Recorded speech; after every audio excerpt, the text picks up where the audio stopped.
Okay, here we go. Three, two, one. Hi, guys. Ladies and gentlemen, you are now listening to the Talking Nonsense About Impact Wrestling podcast. Cross the line in 3, 2, 1. Hello, everyone, and welcome to episode 42 of the Talking Nonsense About Impact Wrestling podcast. Working some things out. What's new here? With technical difficulties, but let's get to the right to it because we got a little time to waste and chat. They are we'll do Jeff Hardy and X-Pac. To my Raven, it's Craig and well, just like Jeff Hardy's a no-show. So, so, so it's Max will be here eventually. Craig, what's going on, buddy? Can everyone hear me loud and clear? Oh, we could hear Jeff, but not Craig. All right. Thank you. There we go. Let's see if I can fix this, guys. Thank you for being patient. So the reason I bring up that, by the way, while I'm trying to fix this here, is that I just did a review show for Hard Justice '05 with Apron Bump. Make sure I'm saying that right. The hardest part of the ring at Apron Bump, yeah. So my first time reviewing stuff, we'll start doing it a little more with them, I hope, and we'll definitely be doing some stuff with us. But if you want to go check that out, please do. It's definitely worth it. Well, either way. All right. Well, yeah, as we said, Max will be joining us in a little bit. He has a pre-Mother's Day dinner for his mama. So make sure you send love to your moms as well. All right, guys, we'll be right back.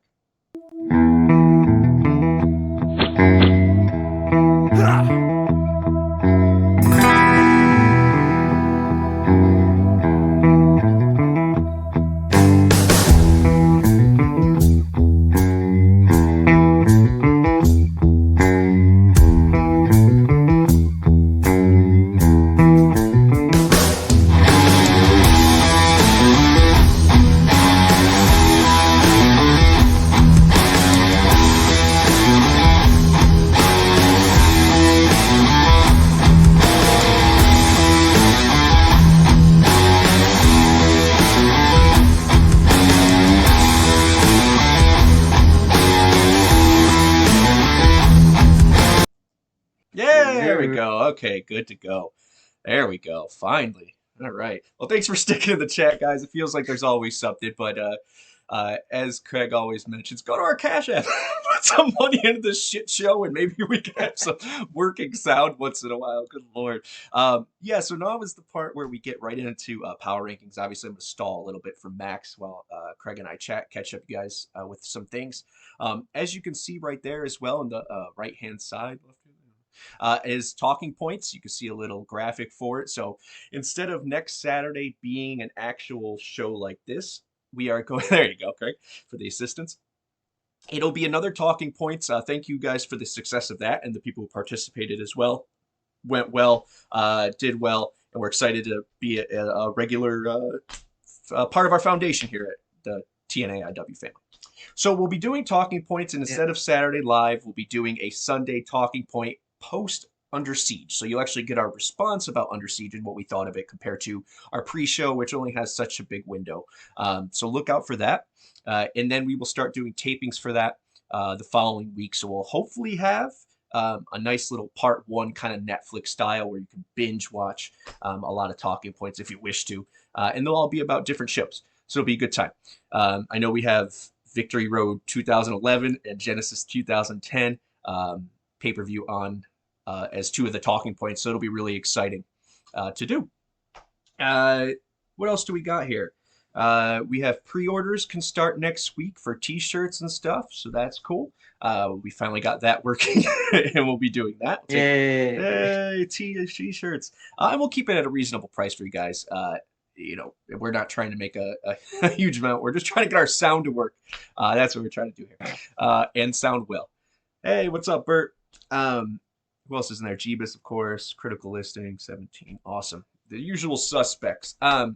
So obviously, we're going to get into hot topics. Once again, for those who are just coming in, we're stalling a little bit for the Jeff Hardy of our group. He will be here shortly. And there's one other thing. Coming back, yeah, we have the 3 different designs. You'll see a commercial for it again. I want to make sure I get this date right. But mark your calendars. It will be the return of Michael Cavaccini, May 29th. More stuff with Michael. Obviously, he's going to come Mm. each month. That will be his first first one of May and last one of May, and then we'll hit June and July and so on. So we're going to bug the shit out of him until we get every little detail that he's here to give to us. All right, Craig. Let's screw it. Let's get into hot topics. I feel like there's a lot to talk about. So if we go out and some randomness here, it's not a big deal. There we go. Hot topics. And there we are. So yeah, let's get the hot topic started with number one. Moose saying he wants to win the World Championship before his contract is up. Do we think he'll resign, or is this him saying, I'm winning the world title and then I'm going to? So you see a lot of different and I don't want to jump ahead. I obviously see Jordynne Grace on there, so I won't get into that spiel. But I will say this.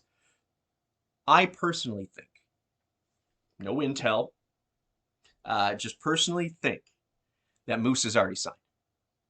Who said June? Is anniversary in June? So yeah, I think Moose Slam is in July. I get what you're saying there. Duh. Long day. Yeah, no. Here's what I think. I think Moose had already signed. I think a couple months back he posted a thing about Impact not having money, and then him having a brand new car. It just seemed too coincidental. There's too much I could go on and on about Scott D'Amore, knowing him since day one, and Moose's priorities and what he wants to do. And I really believe that this is part of his goal. And I don't think it means before June. Honestly, I don't know what this is going to play out in. I see Blood and Guts is coming up, so I imagine we're going to talk about the lack of impact on AEW. What's up, AO? Congratulations again. Everyone send AO a congratulations. Just got his master's degree. It's awesome. Round of applause. So yeah. So I personally think he resigned. I don't know how long this AEW thing's going to last or when it's going to start, but yes, I think Moose is a smart man. He's a businessman, and he knows what he's doing. And I also think and I hate to say it, but Jarrett period on, as in the second one, GFW, Moose has been taken care of. And no, he has not won the big one, but he's been a lot of attention on how they show him, how they cater to him, how they present him. It's been a great evolution in the character of Moose. And if you think he's not going, which it's quite possible, or excuse me, if you think he's going, which is quite possible that he will, I never have my hopes too high. But a lot of things are falling into place. And once again, I won't jump ahead. But would you invest in EC3 and him not too long ago, right, for a good period of time, if you think Moose is on the way out? Now, if EC3 says that's the only person I would work with, I'm doing it a favor to Moose, okay, maybe.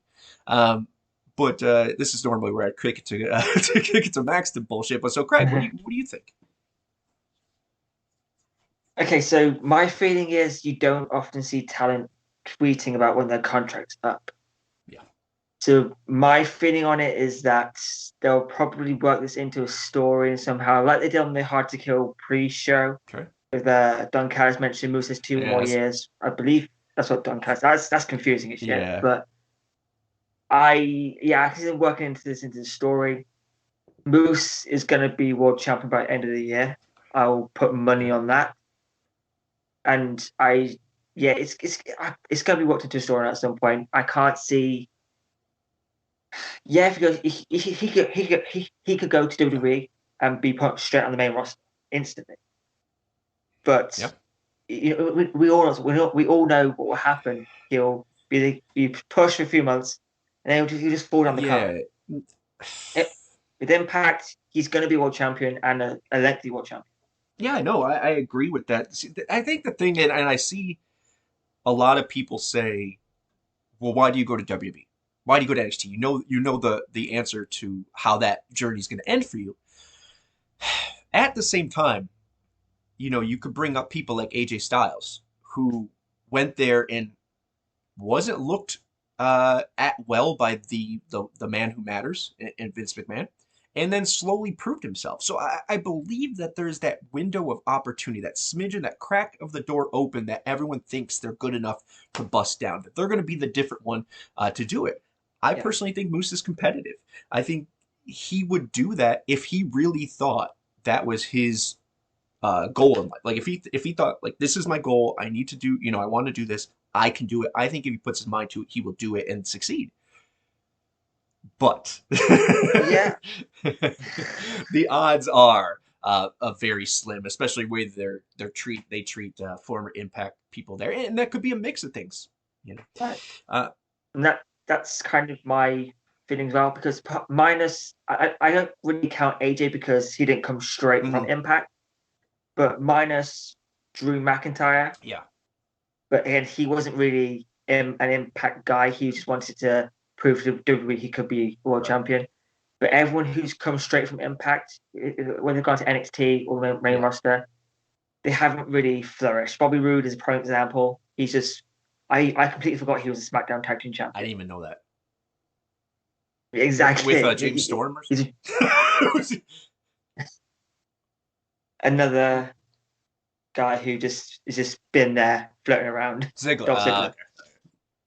Yeah, and see, there's that hard part between an athlete's ability to recognize what's possible and achievable, because most have, I won't say egos, but healthy self-esteem to bet on themselves. So we'll see. But as far as Moose, I want to bring a different twist on this.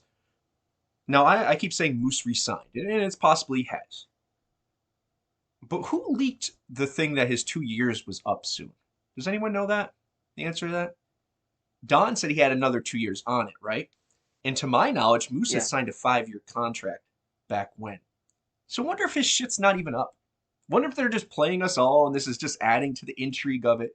Right. Any way you spin it, we don't know. We're not backstage. We'll see. But I will put my head and heart both on 80%. I really think he stays. I think he's world champion, but I don't think he wins this one under Siege. Because my thought process and what I'm hearing is, once again, this is a bigger play. Okay, I know, be patient, AEW, be patient, and we'll get to that. Let's go right into that actually after I say this point here. AEW, where's this partnership going? I honestly think the partnership isn't at full steam yet, simply now because of people and where they're at and the storylines in the story they've already come up with. They've done as much as they can within the COVID era that I think they possibly can do without ruining some big stuff or making things less exciting. We are in a good place to start this war when COVID ends or when we're allowed to be full capacity. So I think still within that, my thought process, it would make sense if Moose resigns. He loses this to play with all of us, right? Because, oh, God. Sammy takes it, which I think will be the first person to cross over back and forth, especially if the COVID continues. You could easily put him in ICU kind of, zapped into the ring, no storyline. Just one guy, do something with Ambrose and what he got. So you could make that happen. And then I think they bring back the Bound for Glory series.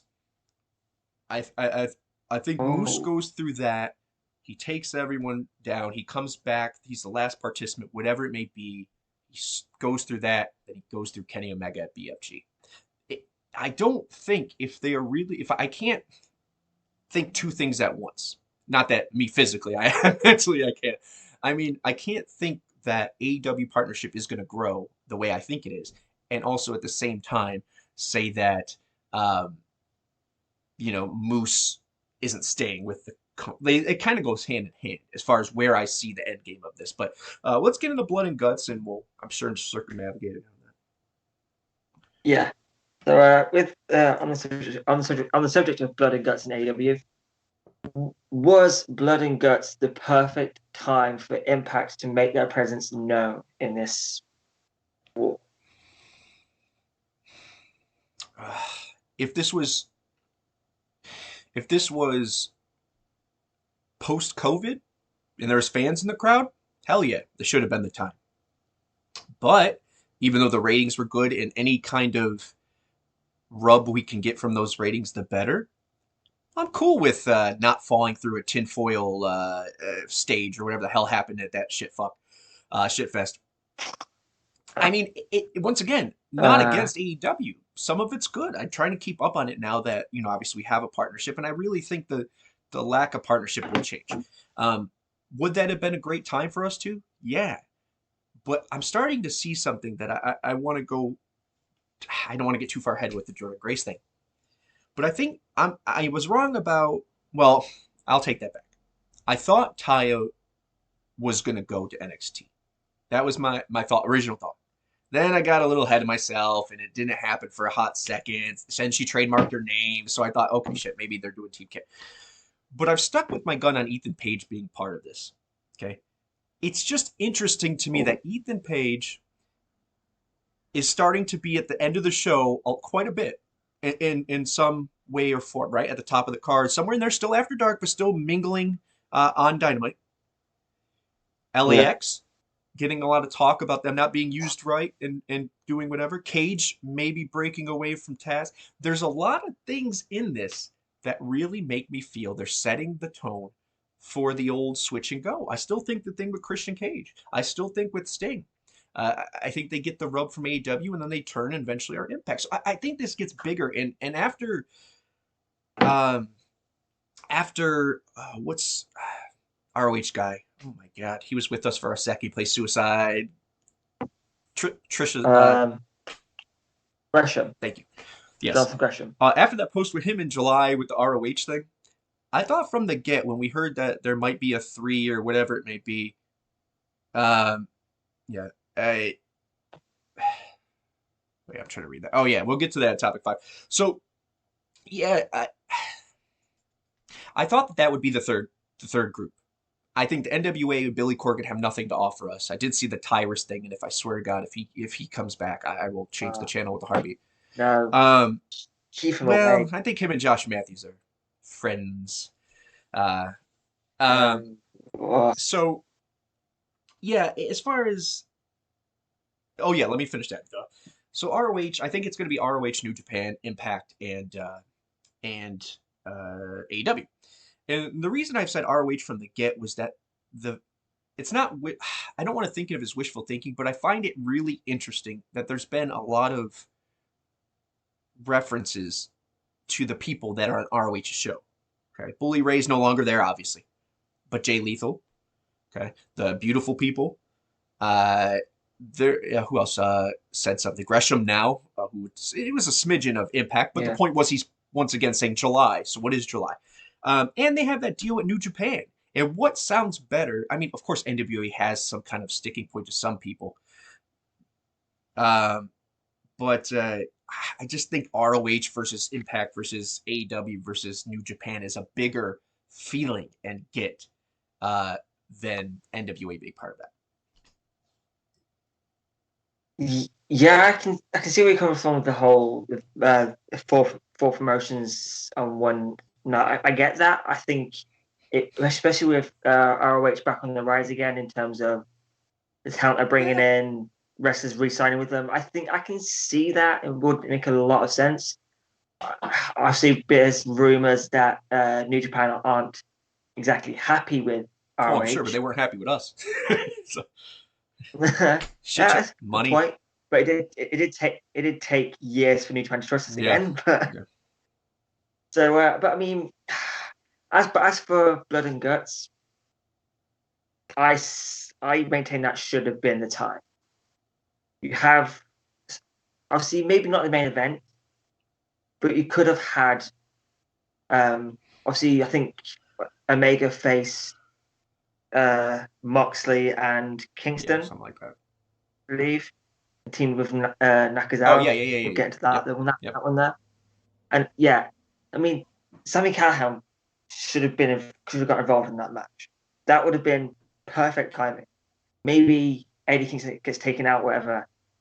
I think Sami getting involved because Sami is teasing a Switchblade conspiracy reunion, which would be huge. But I Yeah, but again, like I said, if there had been a crowd there, then Well, it probably also, would have happened. Sammy hasn't won yet.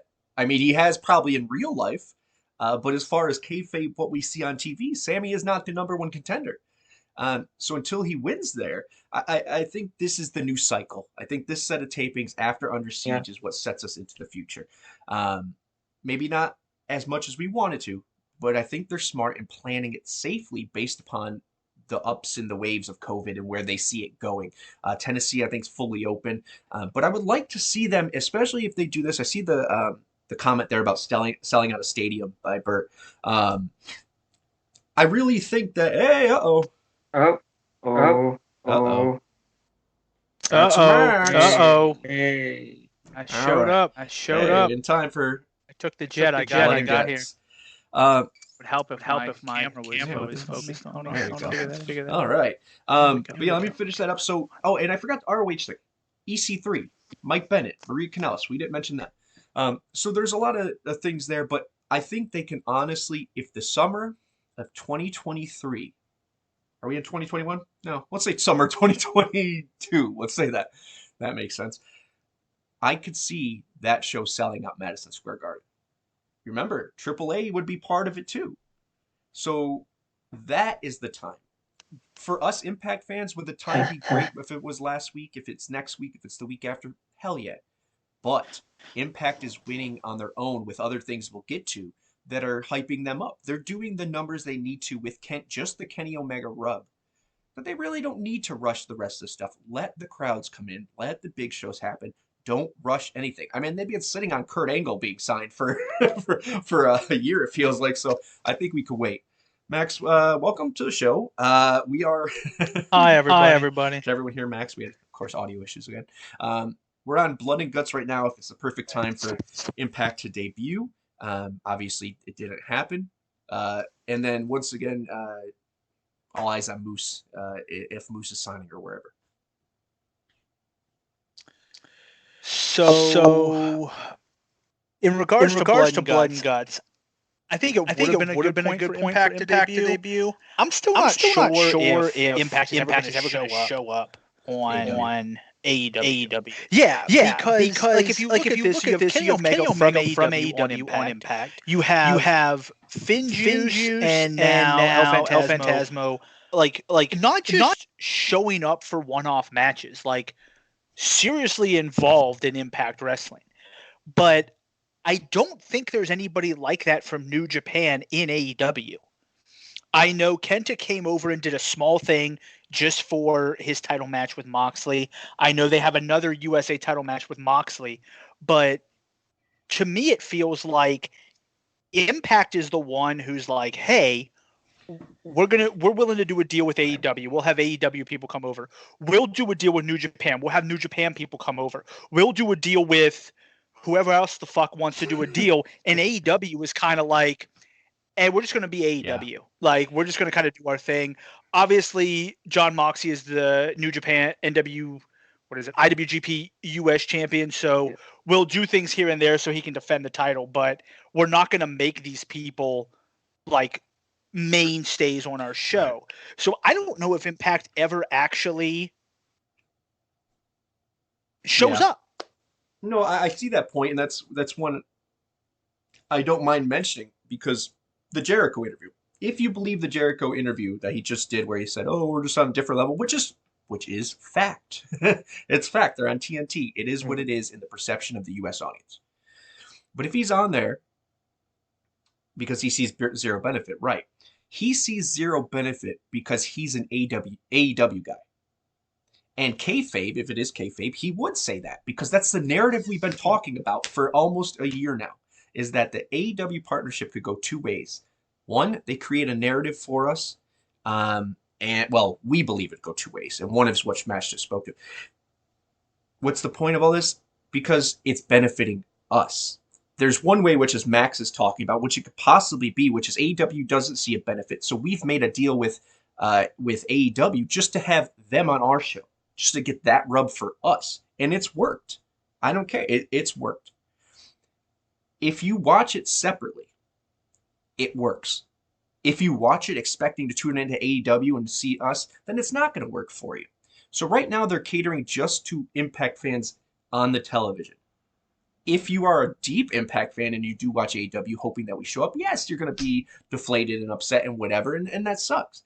But the other way that this could happen is that they're just proving the narrative until COVID is over, which is what I firmly believe. I do believe Max's possibility as well. But I just don't believe a word which, I don't believe a word which I say.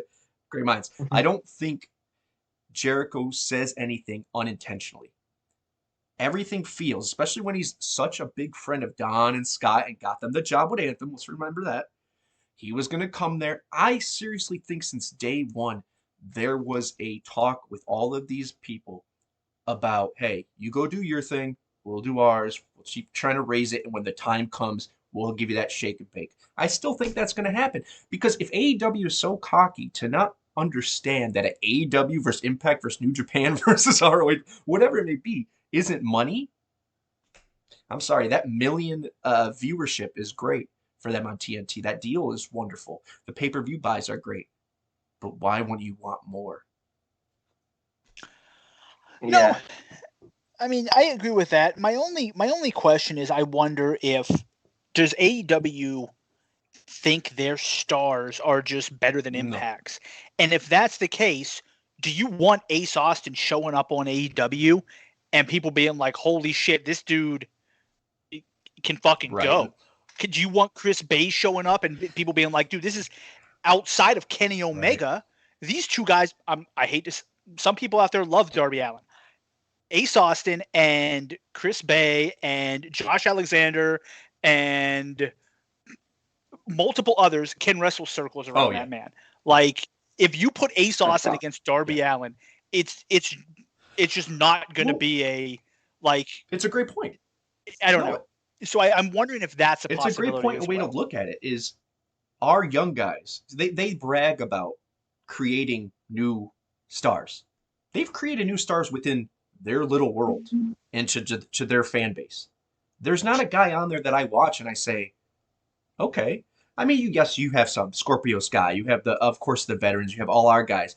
But if they really thought that their roster was good enough, Pac's another good one. But if they really thought their stars and that their talent roster was good enough without ours, they wanted to took LAX, they wanted to took the Lucha Brothers, they wanted to took Brian Cage, they wanted to take in our whole production staff and team and live events team. I just think there's too much in there where they stripped our company bare, and they're not going to give us something in return. I don't see that. And that's a possibility. I think talking about their stars, I mean, I don't want to talk about them too much, but I think it was Mark Madden. I don't agree with most of the things he says, but he hit the nail on the head when it came to this one. He was talking about Orange Cassidy, and he was talking about the Orange Cassidy gimmick. And he said, it's a cool gimmick, but once you've seen it, you've seen it. Like, it's nothing. It's the whole I don't care thing, at least, and I agree with him, gets super old really quickly. They're gimmicks. Like, yeah, and it's not a gimmick. It's not Stone Cold's gimmicks or The Rock's gimmicks or Shawn Michaels' gimmicks that last, or even Jericho's gimmicks that last forever. It's one of these things to where it's kind of like, okay, cool. The I don't care thing is funny the first time you see it, but you can't do that for 5-6 years. We don't want to take all this time to shit on their thing. They're going to do them. It's not a matter of bias or what we, the perception. Obviously we're going against the grain. If we wanted clout, we would be on an AEW podcast instead of an Impact. It would have been a lot easier. Let's be certain here, or be fair here. At the same time, let's call a spade a spade. Max is right. At least from my point of view, I don't go on it and say, "Oh, I need to see Orange Cassidy this week." It had its point. I'm over it, but I get that. Let's swing right into Kenny's belts. We should be invaded by an AEW podcast just to really keep this. We'll work with any podcast. Yeah, okay. If you tag your AEW podcast, just tag any AEW podcast. They can come and take over our show. It'll just be basically. Yeah, we'll just shit on them. No, we should do a talking points with AEW crew. I'm working on it. I'm trying to figure out. Craig, let's go on to the next one, so we're not too far on time here. Yeah, so kind of sticking to Blood and Guts. Bully Ray mentioned it the day after, but how do you guys feel? Was Impact disrespected when Nakazawa carried out the Impact Tag Team title or Impact World titles? Max, want to start this one? So, I mean, that's a lot of gold to carry around, first off. I don't know if I would say it was disrespected. I don't know. I mean, I'm thinking, like, I don't like that he doesn't carry the belts, but at the same time, like, he's a heel. So I do think he has shown some type of respect and reverence to the Impact belt. It's obviously something he values. This isn't something where he won the titles and then decided to, like, Medusa that shit on AEW Right. TV where he throws in the trash can and says, fuck this stuff. He still carries the belts. He still has them all. It'd be different if he was like, hey, guys, I got the belt, and now you're never going to see it again. Right. I'm just going to wear the AEW one. So I would have been nice for him to carry the belts out, yes. But I think having somebody else, like when you're walking out there, having everybody carry gold is kind of an interesting thing. Storyline wise, it's not a major thing to me. Yeah, no, I'm with you there. I think this disrespectful thing, once again, I think it's Bully Ray pushing a narrative. I think he's part of this. I've said that for about a year now as well. Like him or not, he's good at hyping up or slipping in stuff or getting people on the show that continue this buzz for his show. And good for him. I don't think there's any controversy. I think, once again, this is people trying to find something in a great week for Impact to be negative about. But I don't know if I've ever went... And Kenny Omega wrestled that night, obviously. If I was an athlete, I don't know, and I had a lackey, I'd give my lackey the belt too, so I wouldn't burn out carrying how many pounds of gold. Yeah, that's a lot of weight. I don't know. I mean, was quickly, I think it was Combat who mentioned it on Twitter, that boxers have their, like, the ring crew or their entourage carry the titles. UFC did it too when they used to have the guys walk out with the belts. Their crew would hold them up. About him not carrying the belt at Impact, he's not carrying the belt at Impact because he was in 2 episodes for 10 minutes combined. And what he was doing was running out there and beating people up. Why would I wouldn't wear my belts though? We're just nitpicking. I guess maybe I would in that point, because then if you just swing something, just have more weapons to use. But it's just that's 2 titles to carry. Right. We're at this. We're just at this point where we're finding the smallest of things let's get into that. If you want to talk about Kenny's belts compared to Ultimo Dragon's belt, pull up that picture, somebody, and see how little those belts are, and then we could talk. and also, Kenny, although he's an amazing wrestler, plays a cowardly heel. And if you're running away from people like Kenny Omega does, you can't be weighed down by 3 belts. You remember, when you're running away, you don't have to outrun the person that you're running away from. You just have to outrun the slowest member of your group, the guy that's carrying 2 belts. That's fair. That's schoolfish theory. It's very smart. But here's the thing. Matt Stryker said he refused. We're on Impact Television in an interview. This is a work. Why is everyone working themselves into a work? Just stop. And he wouldn't be our champion. I'm not gonna lie. If Don Callis thought he was a piece of shit. If I was a champion, I would never wear my belt around my waist. I would always carry it on my shoulder. I like it on the shoulder. I don't think he's wearing was it it at all. John Morrison who used to wear it like through his belt loop when he was a tag team champion? How big were these belt loops? No, he wore it like on his entrance. I want to say he didn't wear it around his waist. He wore it like dangled in between, because I think I'm pretty sure it was dangled. Yeah. I thought you meant yeah, like that. So like, to me, like, wearing it around your waist, like, isn't that big a deal. Like, he's holding it with him, coward. holding on your shoulders. It's the gimmick. Yeah. He's a coward. We can't get our hands on AEW. That's the storyline. I'm fine with it. If there's, I mean, from the places we've been to what we're complaining about now, from the beginning of this show to now, it's just insane. Just insane. Night and day. By the way, I don't think Abyss wore his X Division title around his waist. So, I mean, that may have been for a different reason, though. But shit, yeah. I mean, RVD Yokozuna never wore the WWE Winged Eagle around his waist. It wasn't disrespecting; he just couldn't fit it. So okay, well, that's not the same with Kenny Omega. RVD didn't hook the champion of our company when he beat him. So yeah. Right. All right. Next up. All right, so came out today or yesterday. Full disclosure, I've only learned about this topic about at the top of the hour. So Right. just bear with me. So I believe, yeah, here we go. So it was reported that for April 26th episode of Impact on Access TV, 73% of viewerships was live, while 24% was DVR and 3% was on demand. So the final total number is 328,000. Oof. Isn't that funny? We think those numbers. Isn't that funny? All right. So let's talk about this. Once again, these numbers, not these numbers, but the overnight rating, the one we get and we cry about each week. It's the end of the world. They went up against Vice TV documentary of wrestling. Oh, they went against the draft. I don't give a shit. Because once again, you're not taking into consideration how TV execs look at this. From my knowledge, not including Twitch or Impact subscribers, I have heard that across the platforms in the United States of America, that the number is near 400,000. Okay. How do we get that? Well, overnights, right? Then you add DVR, which was 24% of Impact's viewing audience.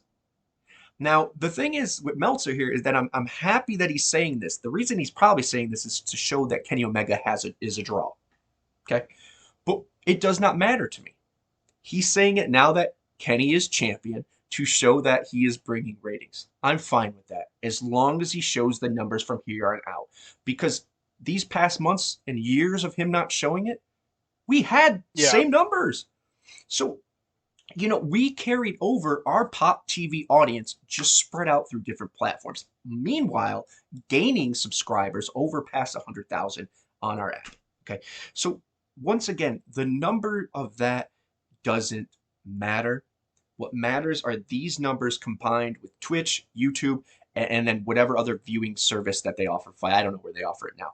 The app, I think they stopped doing that. But I think, as I said in the chat group, I think that's more so to get that app up to where they need it to be, and then they'll start calculating those numbers. Because the big play here, besides a TV station, which would be nice, I think it's upping that app and making it more important with more different content on there. I agree that I'm happy that they're talking about the DVR numbers and everything there, just because it's something that I know we have talked about a bunch. Like, hey, DVR, when we used to live together, we used to DVR Raw and SmackDown, and then we would watch it together other times. I don't think I hardly ever watched it live. I remember when NXT, when it first would go on USA, I can count on, I think I've watched it one time on USA Network Live. Every other time when I was watching it, I would watch it Saturday morning, because that's when I watched it on the network every Saturday morning. It was just what I did. So I think that, I always watch Impact on Twitch. I never got access at all, so I watched it on Twitch. I just feel like there's other ways. This isn't 1996 with the Monday Night Wars, where the only way to get this episode is live from 8 till 10. Like, there's so many ways that you can get this episode. You can watch it. Like, the actual live numbers, at least in my opinion, carry very little weight. Pay-per-views matter. And then looking at the overall numbers, which only Impact has, because they know the viewership on Twitter or on Twitch. They know the viewership on their app. So as long as they're happy with the numbers, it doesn't matter what we put out. Yeah. I do agree, though, that I do want to see them continue to talk about it. And it's funny because when they did the Wednesday Night Wars with AEW and whatever it's called, NXT, they only ever talked about the live rating. They never talked about DVR. They never mentioned that people also have so they always push whatever narrative they want you to read or they want you to hear. So it doesn't matter. It's nice that they're reporting it so people can see, hey, Impact doesn't have 6 people watching it, but I don't think in the long run it No. really So matters. I want to address that from critical listener there. So I don't know if it was last week or the week before where I talked about how the Nielsen ratings work in America. I don't think they're anywhere else, but this is there. I want to say America because there's some people that I've spoken to that didn't know that Nielsen ratings only take the states demo and record or ratings. With those, now doesn't mean they are completely inaccurate as it's been around for so long, but when something's around for so long and is dogma to a point, it's taken as the answer no matter what. Well, it's worked for so long. Well, it doesn't work anymore. And the Nielsen ratings don't work because of the things we mentioned, but even if you take overnights, it's 40,000 households. 40,000 households that get $1 in the mail and put a box on their television. Whatever that 40,000 watch, they figure out the algorithm, and that's how they figure out what America's watching at that time. Okay, so has it worked for a long time? And do commercials and advertisements come from those numbers? Sure. At the same time, it's just a broken. It's not a broken system, but it's not the most accurate system I think they could find. All right. Correct. Yeah. All right. Just one quick thing. Yeah. Keep saying this on Twitter. Wrestling fans should not give two shiny shit about TV ratings. Yeah. I keep saying it shouldn't care. It's not. Those who are watching it, who cares? Yeah. But yeah, moving on. No, you're right. Jordynne Grace re-signed a multi-year deal. First, how big of a deal is that, and who, after Fire and Flavor, are left for them to defend the tag titles against? Is that Max? Yeah. Yeah, Max. I'll go. I mean, I think it's fucking huge. She's basically the female Moose in terms of like her like stature in that division. It's one of those people that, or one of the wrestlers that you're like, hey, we brought her up. This is the point when all the others left. And that's what it is. When they got to this point, they dipped out for WWE, AEW, wherever. She stayed. I think that's awesome for them. I think it shows that, they can now hopefully continue to keep their stars as they build them. In terms of the Fire and Flavor thing, I think we're going to see some new people come in. I think you could obviously have Havoc and Rosemary, I think, could team together at some point. You can put stuff together. So there's nothing wrong with sticking two people together in a tag team as long as it's built well.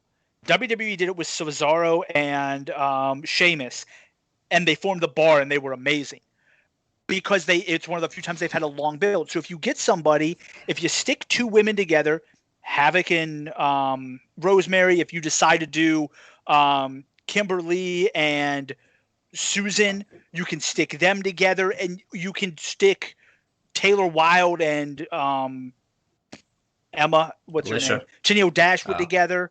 Yeah, or you can stick anybody together. Yeah. You can then build the storyline, and they work as a tag team. So, but I do think at Slammiversary, you'll hopefully see the Iconics come in, and that'll give you your natural next. Right. Well, I still believe that Jordynne. Well, I'll get to the Jordynne signing thing.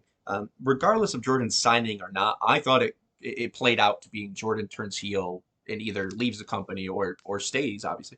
And eventually, after they lose the belts, she turns on her because she's the weakest link, whatever. And Jordynne needs that heel run. I said from the get-go I would love to see her with Deonna be kind of a Shawn Michaels and Kevin Nash kind of thing. I think that'd be really cool, what they're doing with Ace and Fulton, do with them as well. But she needs that run. And that would open up the Queen of Strong Smile to team possibly with the returning Smiley Kylie. So I think there's a lot of different groups that could come here. Max is right. You could put people together. We're notorious for it. Look at this. What happened to Beer Money? AMW. These were people that were just thrown together because they had chemistry against each other. So those things can develop. Most of our tag teams are built that way, honestly. One thing I wanted to mention, and this is off subject, kind of in the same realm. It's that I see so many people complaining about this person losing, this person jobber, Sam Beal, the jobber, whatever that guy was that Craig loves, VSK, jobbing. BSK. Remember the name. Oh, I thought you were talking about Jake something. Isn't he jobbing out now? But here's the thing with that. It's these people, just like back in the day. I want all of you that are older heads that are fans of WCW, well, maybe that's a bad choice, but say WWF, right? In the heyday, what everyone says is the heyday of it. You worked your way up from jobber to character and developed person, and then up the ladder. There was rarely those big surprises of someone going straight to the main event scene like Brock Lesnar. That was rare. That is not common until more now when we're hot-shotting things and trying to get attention, that we push up people quickly. So these, the point I was getting to was it's okay for people to be in tag teams because that's that next step up from being a jobber. Let's move on to the next thing and whatever and grow. But as far as Jordynne Grace goes, we'll answer that first. I'm in a world of crazy today. You have Taylor and maybe Alicia. You have Havoc and Rosemary, who I said weeks ago that would be a team. I really thought Nevaeh and Tenille, but obviously at work we're going a different route. Iconics is what I firmly believe here. I think there's a bunch of stuff you can do that would really, really work. And for a tag team division that is only X amount old, they're building it. And I think they're building it finally the right way. But so who will beat them? Or who will they face if they win? I think they retain and eventually lose them at maybe Slammiversary. I don't know. We'll see. But as far as Jordynne signing, like Max alluded to, it is the equivalent of a small club team finally getting their ducks in a row after a few years, building the foundation and saying, okay, it's time to sign. Let's keep our own, and then let's sign the big free agents. It's just another step in Impact's evolution and getting back to where they need to be. The fact that Jordynne Grace signed is huge because she is in her prime, if not still very young and close to it, and hasn't hit it yet. See, I don't like the C stars. I don't see anything in them right now, and I think that's why we need a developmental show as well, or some kind of OVW cooperation with them. But yeah, so Jordynne Grace is a big signing. It shows that Anthem is listening. They're ready to invest in their own, and that's why I still think that Ethan Page has resigned, that he's just playing some game over there. Because in the one reason I want to know when I was watching, or want you guys to know, so I'm watching Dynamite, and they put him on there. I remember Cody saying while he was still under contract in an interview in front of a lot of people that he would love Ethan Page to come there. Okay, Cody's an EVP. Cody's part of creative. Cody's a big founder of the company. One of them, right? Wouldn't this guy that they all looked well upon, wouldn't they give him some kind of shine over a Darby Allin, over a Mike Siddell, over you know what I mean, like over anybody. So there's just more to this, is what I see. But Jordynne Grace, and then it shows us that we have the possibility, if not already, of Moose. I just think it's a good time for Impact, and we should be happy that this happened and that they announced it. And she's writing a consistent article. I don't know. I'm saying consistent because I don't know if it's monthly or weekly or whatever the hell it is, or quarterly. Article for PWI. So Impact spreading, making new avenues. Someone's getting paid, and I think Rosemary's the next to back that truck up because they need to keep her ass. But yeah. Also, kind of off topic, but sort of not. If any of you happen to have Pluto TV, I definitely recommend checking out the Impact channel on there. Right now, Asylum Years. I watched it last night from 2004. Good stuff. Yeah, so it's pretty cool. It's free for anybody who has it. I have it on Roku. You can get it on Fire Stick. It's Pluto TV. They have an actual Impact channel that plays nothing but Impact. Mine's the same as well. Mine came with my TV for free. I'm not a big I'm a technologically challenged, I'll say. But it's on Samsung TV. They just signed a deal with them as well. Samsung TV Plus. You got that. So you got a lot of ways to watch Impact. And I do want to mention, I see Killer Kelly there. Isn't that funny, guys? You just got to be patient. Be patient. These people are signed. There's things happening that we can't see. But it will. All right. So, Craig, you got to wean us out there so we can play our game? jumping back just a little bit with the tag title situation.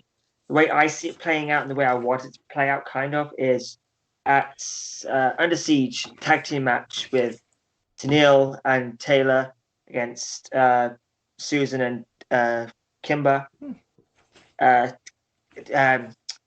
Taylor turns on Tennille, then move on to Against All Odds for a singles match between Taylor and Tennille, which leaves Kimber and Susan for a tag title shot at Against All Odds, leading to Deonna versus Taylor at Slammiversary, and then who knows what goes in tag team division there. But then, that's awesome. but yeah, then, but again, quickly for the Pluto thing, it's for the UK people. You can get Pluto over here, but the Impact channel is not available on it.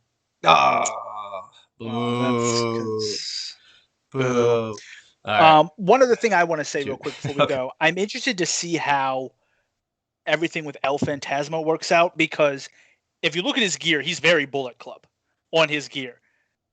I'm interested to see how they play that in with Kenny and the club and all them, because they've been doing more and more Bullet Club things.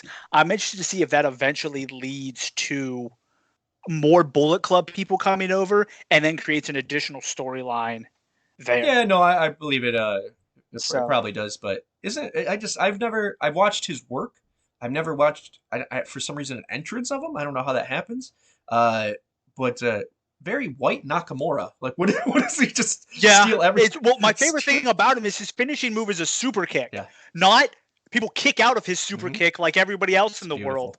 When he hits it, it's like, oh my God, this is the end of the match, which is very nice to see. All right. We're going to kick it to commercial. We got to get to this game so we're not over on time again. It's worth it. Stick around, guys. I think Impact does need to sign him as well. We got I think the in with Brian Myers being one of his trainers. So. All right, guys. We'll go to break and we'll be right back.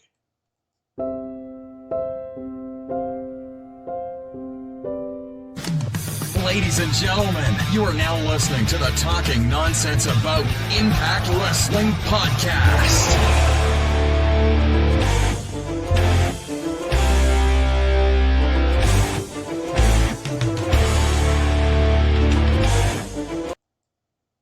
All right, and they're actually coming in May. It's May. They're here. You can pre-order starting next week. Help us out. Help us get our sound fixed. Save the tunnels while you're at it. I don't know. Give us some money. All right. Buy the shirt. A little NWO reference for you. So here's the game we're playing today. It is going to be called, what did I call it? I made it up last night. Oh, it's over here. It's called the Nonsense Sequence. Okay, if you're familiar with was the Fibonacci sequence, it is the, what am I doing here? I suck.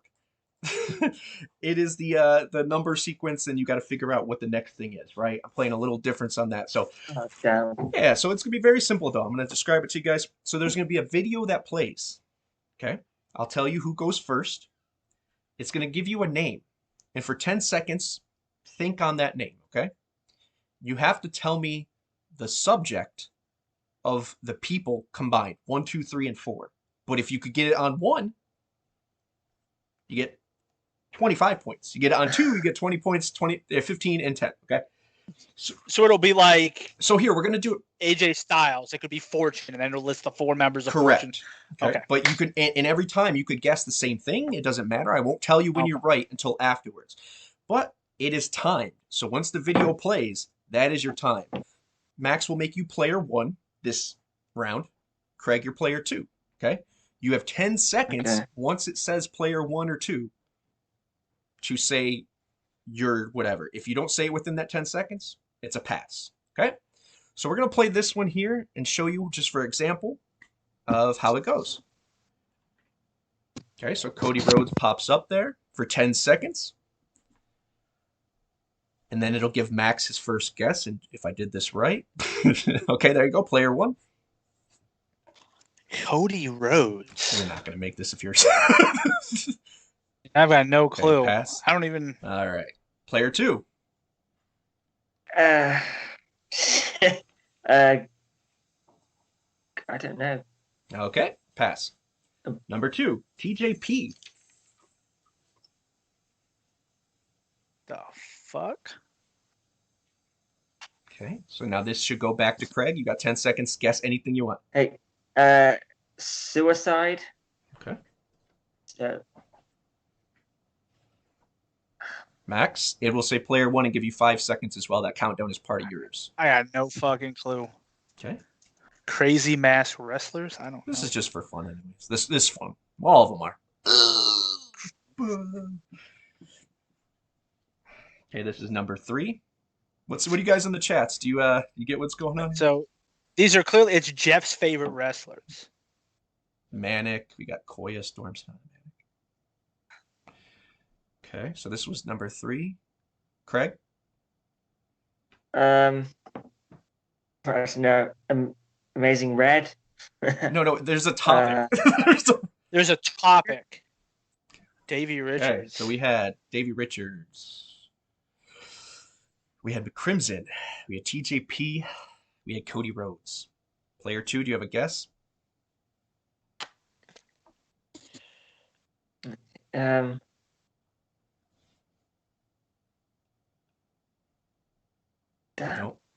I got nothing. I'm still going with Kristen's favorite wrestlers. Okay. I'll switch it up with favorite wrestlers. I got no clue. All right. So that one was just for play, and it was difficult intentionally, so they're going to be a lot easier than that. But they're not going to be wrestlers. They're not going to be knockouts. They're not just going to be basic things or some random thing. Well, that one was random. That was Angelina Love's exes in real life. We had to start somewhere. Hey, that's not shaming anyone. Good for her. If you work in that industry, how many people have you dated from the same industry? Crimson. Good for her, Crimson. Oh well, okay. Well, that's... I saw the video, so no, not good for her, Crimson. Davey, awesome. Cody, cool. TJP, awesome. Crimson. All right, so here we go. Let's has poor taste and talent. Oh no, Richards, I love Richards. And TJP. All right, so here's the next one. So do you guys get how it goes, how to play it, guys in the chat? You guys like it? All right, cool. So let's start again to make it simple. Max, you would be player 1. You have to get your guesses in before. And once I said guess anything, because they're easy, but they are a subject matter. Okay.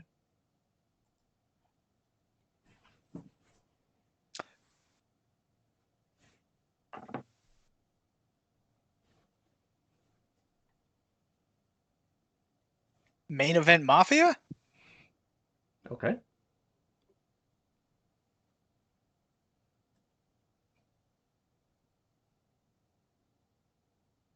Hall of Famers.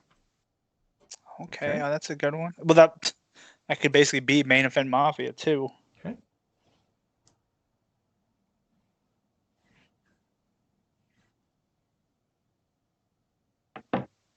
See a lot of good answers in there. Some good guesses. Angelina, yeah. I'm sticking with Hall of Famers. Okay. Because we're going in order. That would be the order so far. Okay. Still going Main Event Mafia.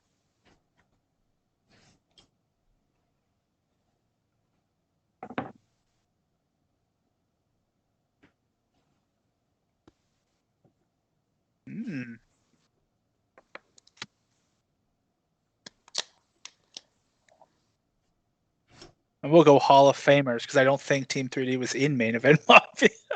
Okay. But I know they are Hall of Famers. Yeah, Hall of Famers because it's in order of the time they were in.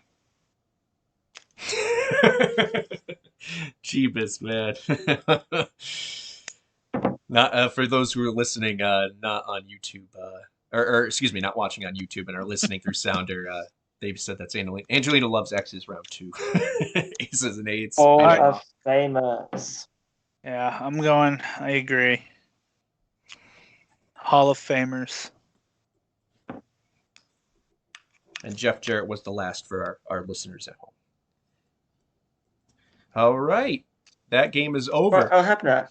And at a score of 25-15, Craig is in the lead. It was Hall of Famers in order. These will all be in order of something, of some way, some sequence. Awesome. All right. So Hall of Famers it was. Didn't Gail Kim go in before Jeff Jarrett? It should have been Sting, Angle, 3D Jarrett Hebner Gale, right?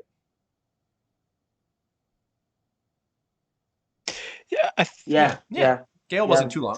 Yeah. Scale raised Hebner's arm out of glory. Yeah, I remember. Yeah. Oh well, that spoils that. But if you can name the next person in the sequence, if I tell you there's a bonus, you'll get an extra 5 points as well. So it was Hebner. There we go. All right. So on to the next. This one I think is a little more difficult. Is Craig going to be player Craig's one gonna be this player time? one this time. Okay. First one up is Tara.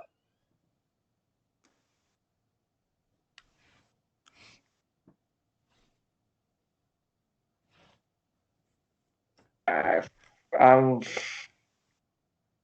go Knockouts Champions. I have no idea. Okay.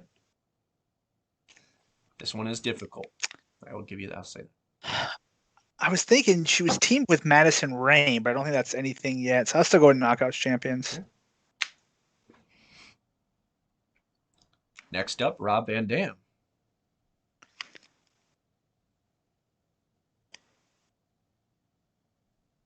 Ex-WWE stars? Okay.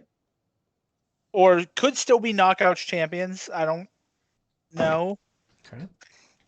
Hogan era, maybe. Craig? Yeah, I'm gonna have to go ex-WWE. Okay.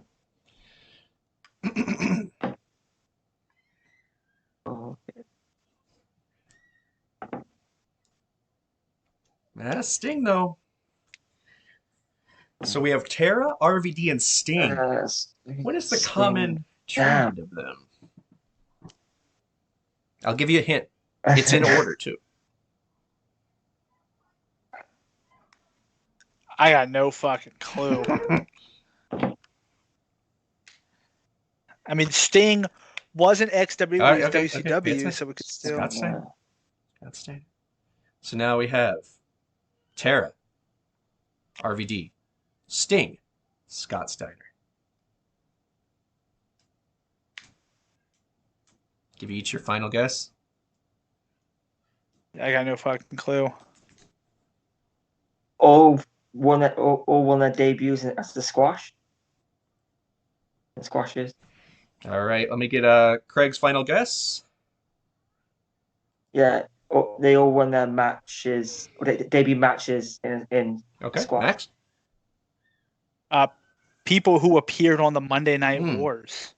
I don't know if Tara was part of that or not. To keep the score the same, love. It's 25-15. The answer to that was they are the respective champions, oldest champion of each of the title belts. So Tara is the oldest Knockouts champion at, I'll give it out, 41 and 247 days. RVD's the oldest X Division champion at 41 and 301 days. Sting at heavyweight 52 and 113, and Scott Steiner 55 and 267 days won the tag team championship. So a little bit harder there.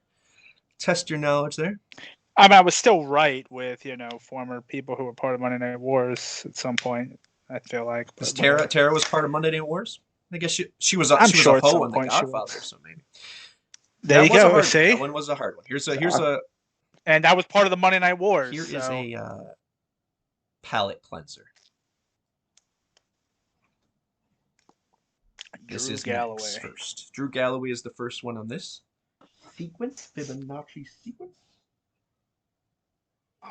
I'll go with people who Vince didn't think was good enough, but proved they were when they got to Impact / TNA. Okay.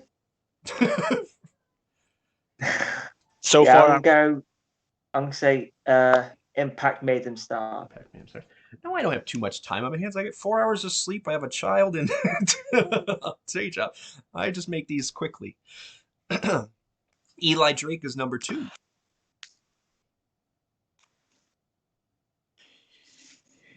Yes, Impact made them stars. Drew Galloway, Eli Drake, you're saying Impact made them stars. Okay. Max? I don't think Eli was in NXT, was he? But it definitely... Yeah, he was in NXT. People who were with Impact and are now with WWE. Okay. Who the fuck? Micah. Damn. All right. Shitty factions. 1, Max? No one knows what Drew Galloway, Eli Drake, and Micah have in common. Except I don't think they know what they have in common. The chat group does. The Rising. Yeah. Okay. There is no fourth one because there's only 3 members. How did you guys not get the? Is that Pastor? The Rising. Good job, Hakeem, on that. The Forgettable Face Stable. Yes, horrible. Four stable. All right, so Craig got the gain on there with an extra 15 points. He is now in the lead, 40-15. 40-15. Craig's over here reading the chat group. That's a squint. Hey, they necessarily won't write. They don't. I haven't mentioned when they were right or not. All right, here we go. Let's keep going, guys. If you guys like this, make sure you give me a thumbs up in the chat group or on YouTube if you're watching it there. Sounder as well. We're going to try to keep the games in rotation. If you like them, it's a little easier on me there. Okay. So this should be back to Craig. Yep. Craig. Oh, I'm going to say the Christian Coalition. Okay.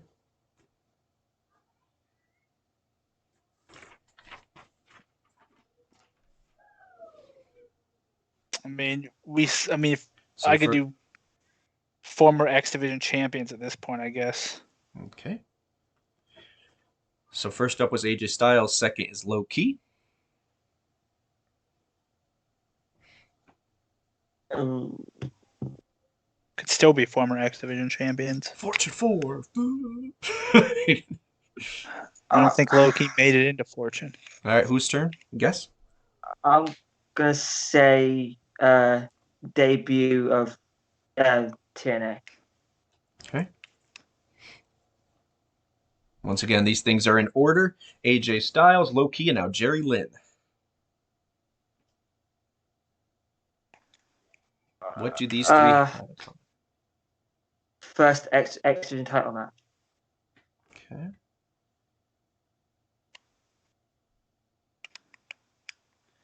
It could be Asylum years. It could be X Division champions. I'm still going with X Division champions. X-Pac. So we have AJ, Low Key, Jerry Lynn, and now X-Pac. Final guesses.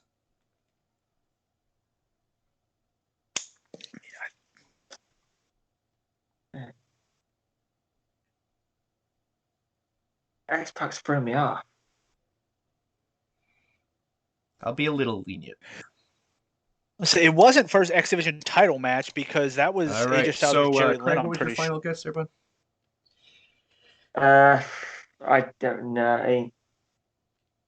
After X Division, okay. Really all right. Well, Max, I'm going to give you the 25 points there. Craig, I'll give you 15 because X Division had something to do with it. Brother Bert is right. It is the name of the people. Oh, and Hakeem as well. The Order of X Division Champions.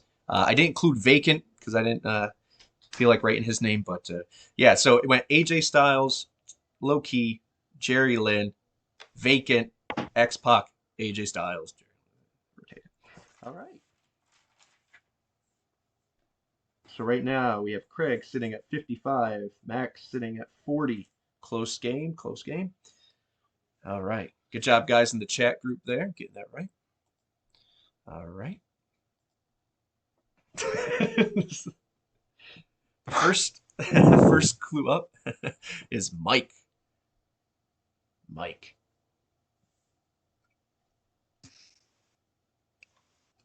That's you. Play one again? Yeah, sure. Yeah. A Miracle. Okay. Well, once again, guys, these are the order of which things had happened, like for some sequence. First name of commentators. Okay, maybe. Mike Tenay was our first commentator. Devon. So we have Mike, then Devon. The guy's name is just Mike. And now Devon. That wasn't Aces and Eights, people. Whose turn? Player one? Devon. Craig? I'm I'm thinking TV champions. Okay. That's not. Doc. Max, did you even have an answer for the last one? Well, yeah, it was aces and eights. But I don't think there was anybody in fucking aces and eights named Mike. Doc is next up. Think outside the box here. Think outside the box. Still has... Aces and eights and masking. But then again, I think it's wrong order. Okay. Yeah, I don't. It's aces and eights is what I can think of, but I don't think there's anybody named fucking Mike in aces and eights. Well, I mean, Mike Knox. And then here's Nux. Speaking of that, Nux. So Mike and Nux are two different references, by the way. Player 2, your final guess? Max? Still going with aces and eights, but is it the order that they joined or that they were revealed? Okay. Yeah, I'm saying aces and eights reveal and masking. All right. So it's about to wrap up here. We had Mike, Devon, and then we had Doc, and then we had who was last there? Nux. That would be the order. Craig. Mike. Craig got on that there. And Max, I'll give you the points as well for saying aces and eights members. It is the order in which aces and eights members were unmasked. Craig. Mike, was he that random guy who said that I'm? Yes. Yeah. He was the first person to get unmasked. It had no relevance whatsoever, and then those were the people that followed. So, very good. When did Garrett Bischoff get unmasked? Was he after? Him and Briscoe, they were playing up that. Oh, we're just. Yeah, I think Bischoff got unmasked here in the UK. I think in a cage match against Angle. That makes sense. Like he caught it when he was trying to escape or something, I believe, or was he left in there alone? It was Angle versus Bischoff, and then what's his face?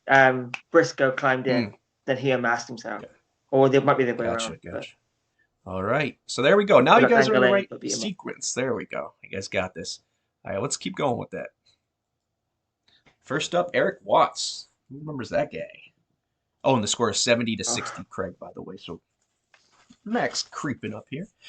First clue is Eric Watts. Max? No fucking clue. Yeah, Wes was playing his play an angle the whole time. Friends of Don Callis. Okay. Well, no, because this clue number 2 still could be friends of. Are you telling me Don Callis isn't a friend of Don Callis? What side of the bed he rolled on? I guess. I woke up on. No one loves Don Callis more than Don Callis. I have to go. ECW. I don't know. Okay, so we had Eric Watts, and now we had Max. Oh. Second up was Don Callis. Don Callis. Jeff Jarrett, number 3. Yeah. Old school TNA names. Think tighter. This is a tight sequence of boom, boom, boom, boom, boom, boom, boom. So yes, old school TNA names does work. But why? What do these 4 have in common in that? The order of which I'm naming these. Eric Watts, Don Callis, Jeff Jarrett. Hopefully this one, the Three Stooges. Yeah. Vince Russo. Who's player 1 here? People who used to work for WCW. No, did well. Player 2. Bookers. Okay. I don't know if Airboss is a booker, but yeah, TNA Authority figures. I like that. That's a good one. All right. So critical listing, Hakeem, Misery Eater. They are the order in which TNA had Authority figures. We had the first one ever was Eric Watts. Officially, besides the booking committee, it was Eric Watts, the Authority figure. It was then Don Callis. It was then Jeff Jarrett. It was then Vince Russo. For an extra 5 points, who can tell me people who ask too much money for a podcast appearance? Vince Russo, yes. Craig and then Max, what is, for an extra 5 points, who is next in that order? I think, is it Dusty? Okay, Max. Hogan? Was he ever actually considered an authority figure? Dusty. Or, Dusty Rhodes. It was Dusty? Right now it is 85-70, still a close game. Dusty Rhodes, there you go. Excuse me. What? I got the TNA authority figures on the last guess. And so did Craig. Oh, did he? I thought I had 70 before. No, you had 60 before. And he had 70. It is now 85-70. All right, here we go. Gail Kim, number up. First one up, Gail Kim. And thank you guys for playing. This is fun. Thank you guys in the chat. Knockouts champions? More specific? Yeah. Order of knockouts champions? Craig? I'm going to say first few knockouts champions. If it is, then... Who should be next? Yeah. Next up is Awesome Kong. Yeah. Order of knockouts champions. Okay. Yeah, that's what I'm going with.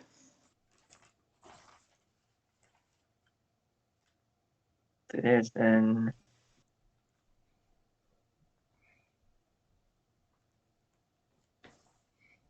Taylor Wilde, number 3. Yeah. So we had Gail Kim, Awesome Kong, Taylor Wilde. Hey, you guys listening on Sounder, which almost doubles, if not beats, our YouTube, which is awesome. Thank you guys for switching there and listening as well. If these games are hard to play over sound, please let us know. We want to make sure this is inclusive for everybody. All right. Yeah, all knockout, first knockout champions. Okay. Awesome Kong. Or, yeah. You guys both sticking with that there?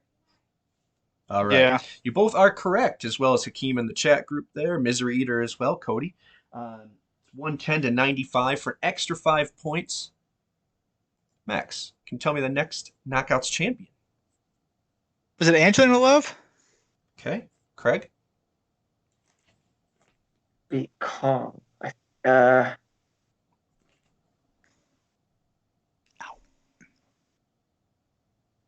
I'm gonna have to go. I think where's Angelina? What's your guess, bud? Yeah, I say Angelina. All right. You were both correct. Angelina Love was next up after Awesome Kong's. When she was with the Beautiful People, right? Yes, because prior to the Beautiful... Is that the one where they handcuffed her? I believe so, but prior to the Beautiful People, Angelina Love was Angel Williams, even in Impact's Gauntlet, and Velvet Sky was whatever her original gimmick. Talia Madison. Yep. Yeah. So 115-100 here. We got oh wait, do we just have one? Mm-hmm. All right. I think this is our last one. So sad. All right. First one up is Bobby Roode. Max needs to come in clutch here.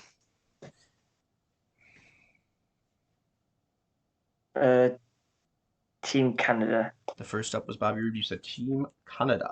Okay. Max? Could be Team Canada. That's a good guess. But I have to go something different, so I'll go Fortune members. Okay. Since I have to go something different. You got to get those points somehow. Jeff Hardy. Bobby Roode. Jeff Hardy. I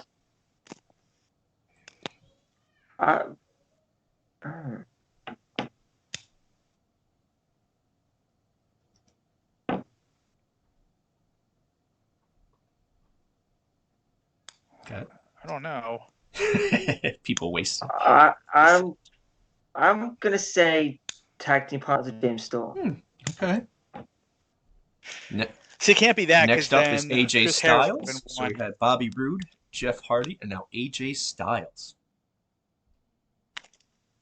who is succeeding in WWE. So no, it is not a WWE reference. We're not going to end off on a poor note. I don't know. Shit. Longest champions in each division. I don't know. Okay. Oh, yeah, we'll go with people who've held the title the most in each division. Okay. Next up, EC3. That's not. And I can tell you this: there's nothing else, not only after the game, but in general, that you can complete the sequence. There's only 4. That's the answer.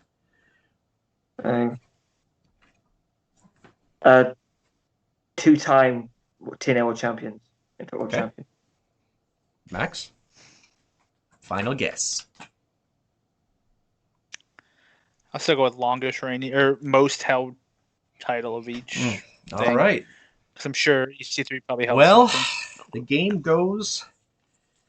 Early bird gets the worm. Craig, you are the winner, and neither of you got this one right. The answer is Bound for Glory series winners.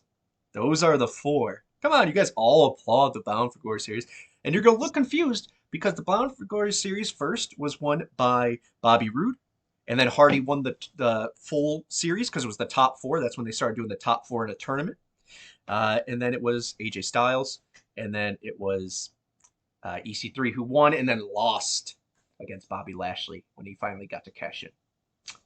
Was that Bound for Glory series? Yep. Yeah. I thought it last finished with AJ. I thought that was like the Bound for Gold series, Bound for Gold mini tournament thing. Well, whatever. Same difference, right? No, no, it was on the Bound for Glory in their history as part of that. So okay. At least according to Wikipedia and Impact, that is what they acknowledge as. Well, that was fun. I hope that was good. Maybe it was a little too intricate. It didn't take me that long, but we can make a different game next time. I just love making stuff up for you guys to play, as well as you guys through Sounder, through YouTube, through right here live on twitch.tv every Saturday, 7:30. Make sure you hit that thumbs up and like. We only need 14 more subscriptions, and we are an affiliate of Twitch, which is awesome. So that was the show, guys. I missed the Bound for Glory series as well. I hope it comes back. I think it comes back. I think Moose wins it and takes it. But a lot coming up. Obviously, no show next week. It'll be a post show on the Sunday right after. Literally right next day.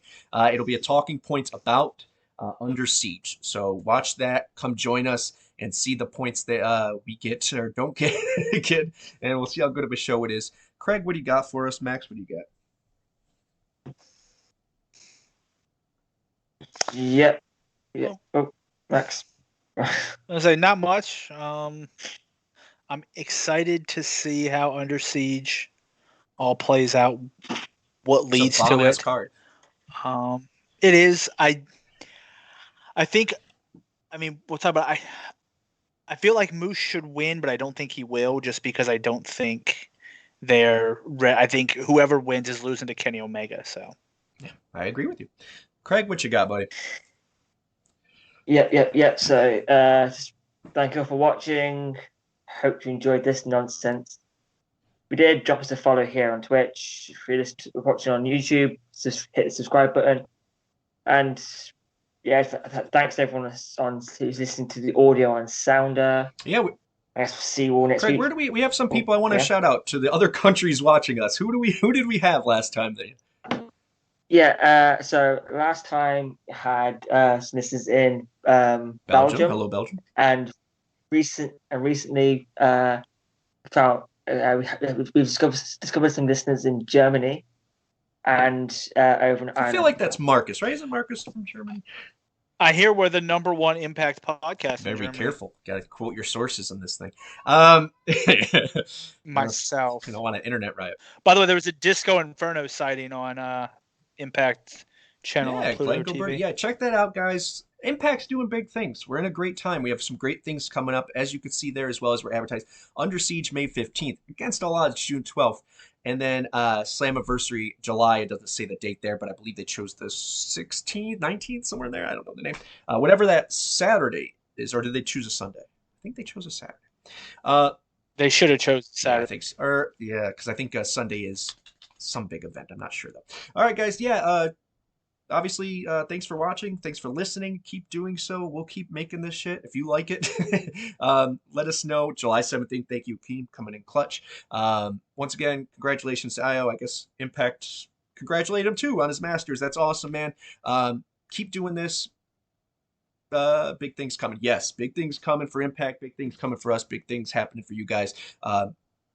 I love this group. I can't say it enough. I really do appreciate the family, the environment that we have on there. If we argue or we disagree, it's still coming together, and everybody being real. No politics. I love it. Let's keep it going, and hopefully we can invite more into our group. Once again, pre-order next week our shirts. We'll see you. And once again, I do have to mention the game show is ready. Lucha will get his stuff. You'll see him unbox it. I'm still waiting on the certain other station that will be airing on to put it up. So look out for that as well. Thank you guys for tuning in. Look out for talking points. Have a good night. Later, guys.